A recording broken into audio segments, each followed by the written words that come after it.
बेताल ने कहानी सुनानी शुरू की। यमुना के किनारे धर्मस्थान नामक एक नगर था। उस नगर में गणाधिप नाम का राजा राज करता था। उसी में केशव नाम का एक ब्राह्मण भी रहता था। ब्राह्मण यमुना के तट पर जप तप किया करता था। उसकी एक पुत्री थी जिसका नाम मालती था। वह बड़ी रूपवती थी। जब वह ब्याह के योग्य हुई तो उसके माता, पिता और भाई को चिंता हुई।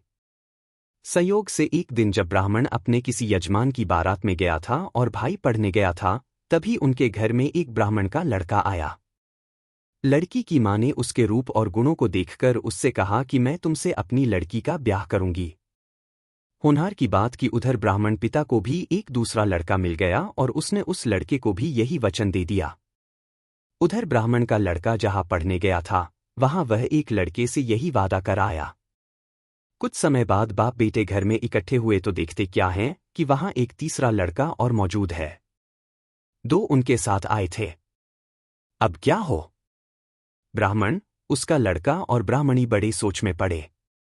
दैवयोग से हुआ क्या कि लड़की को सांप ने काट लिया और वह मर गई। उसके बाप, भाई और तीनों लड़कों ने बड़ी भागदौड़ की, जहर झाड़ने वालों को बुलाया, पर कोई नतीजा न निकला। सब अपनी अपनी करके चले गए। दुखी होकर वे उस लड़की को श्मशान में ले गए और क्रियाकर्म कराए। तीनों लड़कों में से एक ने तो उसकी हड्डियां चुन ली और फकीर बनकर जंगल में चला गया। दूसरे ने राख की गठरी बांधी और वहीं झोपड़ी डालकर रहने लगा। तीसरा योगी होकर देश देश घूमने लगा। एक दिन की बात है, वह तीसरा लड़का घूमते घामते किसी नगर में पहुंचा और एक ब्राह्मणी के घर भोजन करने बैठा। जैसे ही उस घर की ब्राह्मणी भोजन परोसने आई कि उसके छोटे लड़के ने उसका आंचल पकड़ लिया। ब्राह्मणी से अपना आंचल छुड़ता नहीं था। ब्राह्मणी को बड़ा गुस्सा आया। उसने अपने लड़के को झिड़का, मारा पीटा, फिर भी वह न माना तो ब्राह्मणी ने उसे उठाकर जलते चूल्हे में पटक दिया। लड़का जलकर राख हो गया। ब्राह्मण बिना भोजन किए ही उठ खड़ा हुआ। घरवालों ने बहुतेरा कहा, पर वह भोजन करने के लिए राजी न हुआ। उसने कहा, जिस घर में ऐसी राक्षसी हो, उसमें मैं भोजन नहीं कर सकता। इतना सुनकर वह आदमी भीतर गया और संजीवनी विद्या की पोथी लाकर एक मंत्र पढ़ा। जलकर राख हो चुका लड़का फिर से जीवित हो गया।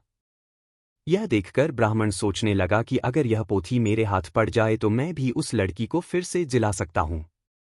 इसके बाद उसने भोजन किया और वहीं ठहर गया।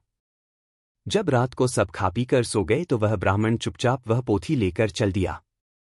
जिस स्थान पर उस लड़की को जलाया गया था, वहां जाकर उसने देखा कि दूसरे लड़के वहां बैठे बातें कर रहे हैं।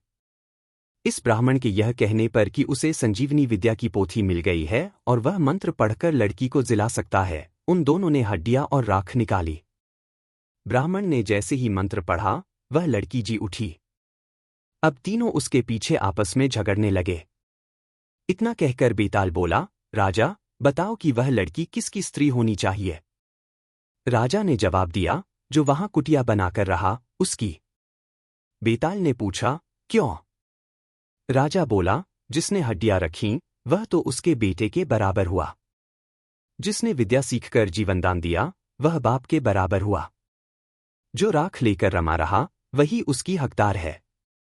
राजा का यह जवाब सुनकर बेताल फिर पेड़ पर जा लटका।